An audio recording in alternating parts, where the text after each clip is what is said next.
Isa ang SJA sa tatlong unbeatable teams dito sa Jones Cup. Kasama nila ang team ng Chinese Taipei Blue at Malaysia. Single round robin ang sistema, gold medal ang makukuha ng top 1 team pagkatapos ng single round robin. Kaya naman kailangan na patumbahin ng SJA ang Chinese Taipei at Malaysia o mas mabuti maging malinis ang record nila kung gusto nilang mabawi ang corona dito sa Jones Cup dahil 2019 ang huling gold medal ng Philippine men's basketball dito sa Jones Cup. Kilalang Filipino men's basketball team dito sa Jones Cup bilang isa sa pinakamalakas na team at nagkakampyon nga rin talaga ang Pilipinas men's basketball team sa torneyong ito. Kontrolado ng SJA ang kanilang naging laro laban sa team ng Ukraine at noong una nga ay si Jordan Heading ang nag-init sa opensa, hindi mapigilan ang kanyang mga tira sa 3-point area at nagkaroon ng kalamangan ng SJA noong unang quarter ng laro. Isa talagang legit na shooter itong si Jordan Heading at alam rin natin na isa siya sa option nga rin ni Coach Tim Cone, backup player ng Gilas team. Bumaba nga lang ng konti ang intensity ng laro ng SJA noong second quarter at third quarter pero biglang angat sa last minutes ng fourth quarter at kitang-kita na kontrolado nila ang larong ito. Kaya nilang tambakan ang kalaban kung gugustuhin talaga nila. Ang naging starting five ng Gilas Pilipinas ay sina Macolo, Jordan Heading, Agi, Ravena at Finner. At sa unang play natin, Agi kaagad sa loob ng paint, konting bangga, nakakreate ng space para sa tira at pumasok ang bola. Unang puntos para sa team ng SJA. Jordan Heading naman umatake sa depensa, nakalapit sa basket, ginamit ang board para sa 2 points. Naging maganda ang pagpwesto ni Jordan Heading at nakalusot sa depensa. Nahanap niya ang open na spot at 2 points na naman ang nagawa niya sa play na ito. 24 points, 3 rebounds at 3 assists ang nagawa ni Jordan Heading sa larong ito at isa sa may malaking ambag laban sa team ng Ukraine. Isa na namang penetration ang kanyang nagawa. Hirap ang depensa ng Ukraine dito kay Heading. Pagkatapos ni Jordan Heading sa pagpuntos ng sunod-sunod na 2 points ay sa 3-point area naman siya. Tumira, ganda ng bitaw sa play na ito plus 3 points para sa team ng SJA. Palipat-lipat ng pwesto itong si Heading sa 3-point area pero pareho ang resulta, pumapasok ang kanyang mga tira sa 3. Parang ang naglalaro lang ng round robin itong si Heading. Sa 3-point area kahit saang anggulo pumapasok ang kanyang mga tira sa 3 na ikinagulat naman ng team ng Ukraine. Sunod-sunod na 3 ang ipinukol ni Jordan Heading at sunod-sunod nga rin ang pagpasok ng mga ito. Kuwami naman ang nagpakitang gilas, nakuha niya ang offensive rebound at malapit nga rin siya sa basket kaya naman binato na kagad niya ang bola sa ring para sa easy 2 points putback.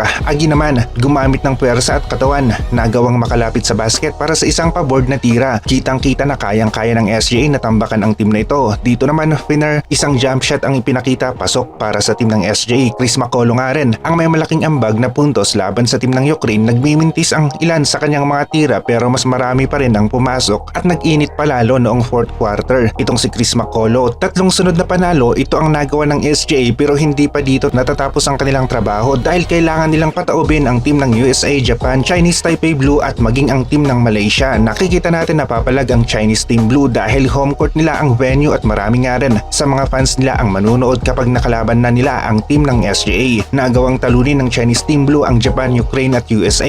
Malalakas na teams ang kanilang tinalo kaya naman papalag sila sa team ng SJA pero para sa akin lamang pa rin ang SJA Pilipinas sa game na ito dahil posible na maging explosive ang kanilang laro kontra sa team ng Chinese Team Blue. Nagmukhang nahihirapan ng SJA laban sa team ng Ukraine pero kita naman natin biglang nag-explode ang laro nila sa last minutes ng fourth quarter at biglang nagkaroon ng magandang kalamangan. Ito ang kayang gawin ng SJA kaya nilang paibahin ang tempo ng laro ng ganon-ganon na lamang at pumanig nga sa kanilang team. Maganda ang lineup ng SJA, may mga solid na bigs at guards tayo, hindi nahihirapan sa rotation dahil malalim. Nga rin ang kanilang bench, pwedeng-pwede na kahit sino maging starting 5 at sa adjustment nga palaging merong mabubunot sa bench para makapagpahinga ang ibang players kung hindi naman ay para sa ibang plays. Para sa akin, base na rin sa stats at sa laro na napanood natin ay makukuha talaga ng SJA ang gold medal at isa itong magandang balita kapag nagawa nila 2019 ang huling gold medal natin sa Jones Cup para sa men's basketball at nahinto ang Jones Cup ng ilang taon dahil sa pandemya bago bumalik noong 2023 na kung saan rain or shine ang naglaro noon at hindi maganda ang kanilang performance. Ngayong 2024 naman SJA na ang naglalaro, mga dating Gilas players pero active. Na active pa rin, naglalaro sa kanilang highest level ang mga players natin kaya naman hindi nga malayo na makuha natin ngayong 2024 ang gold medal dito sa Jones Cup. Stick pa rin si Coach Tim Cone sa kanyang Gilas 12 players at hindi niya ito i-extend maliban na lang siguro kung meron niyang mga injured na players pero nasa 1 o 2 players lamang ito at nakita natin na sina Heading, Abando ang lumitaw na mga option niya bago ang OQT. Napapalit niya sana dito kay Scottie Thompson. Ngayon naman asahan natin na si RJ Abarientos ang isa sa magiging backup ng Gilas. Yun ay kung merong injury ang isa sa mga guards natin dahil masasanay si RJ Abarientos sa sistema ni Coach Tim Cone ngayon sa Hinebra at gagamitin niya itong si RJ kung meron ngang injured sa Gilas. Solid 12 players natin na mga guards. Sa bigs naman wala pa talagang makakapalit sa pwesto ni Kai Sotto, AJ Edo at Junmar dahil na rin sa nasa kanilang kalakasan pa rin ang mga players na ito hanggang sa ngayon at wala tayong makita na kasing level ng laro nila na mga Pilipino sa kasalukuyan.